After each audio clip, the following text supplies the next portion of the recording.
أعوذ بالله السميع العليم من الشيطان الرجيم. بسم الله الرحمن الرحيم، والصلاة والسلام على أشرف المرسلين وعلى آله وصحبه أجمعين. mbokki internet yi ñi ngi leen di nuyu di leen ñaanal yàlla jàmm ak tawfiq. xam naa di leen baaxe secret bi nga xam ni moom ngeen jàkkaar lool nii ci image bi, muy secret bu am doole ci wàllu tasxiir nag suñ ko waxee mooy not lépp loo xam ni bëgg nga yàlla notal la ko, moo xam loolu nit la wala lu dul nit, te nga bëgg muy dox ci say waaw. loolu mooy tasxiir. secret bi nag moom dafay tasxiir lépp lu nga xamante ni nit ki bëgg na ko.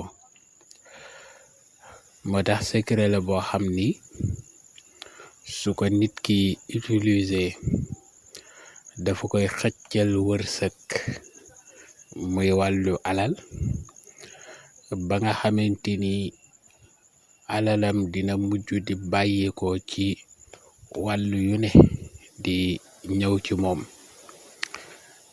tax moom sax dana mujj a dem ba yéemu ci boppam ci wàllu am-am. moo tax képp ku nga xam ni da nga bëgg alalu àdduna, da nga bëgg alal, bëgg bari xaalis, del jëfandikoo secret bi.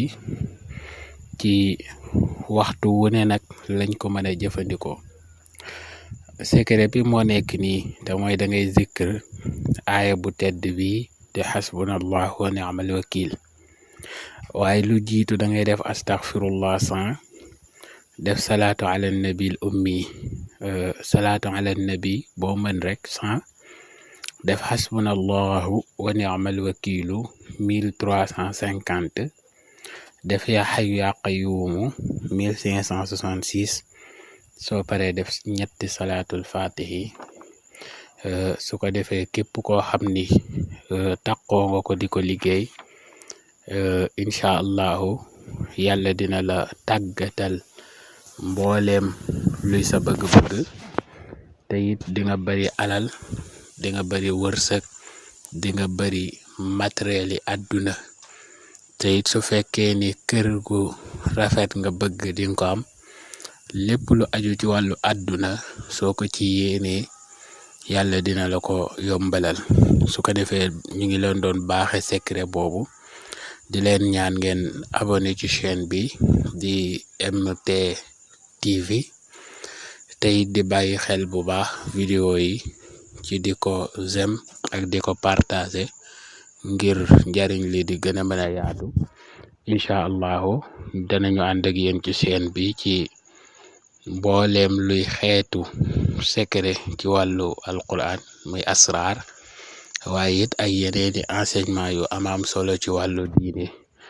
incha allahu ñu ngi ñaan mbokk yëpp ñu abonné ci chaîne bi, bàyyi xel bu baax émission yi nga xam ni moo fi jàll. incha allahu ñu koy ànd ak yéen ci biir chaîne bi di MT TV.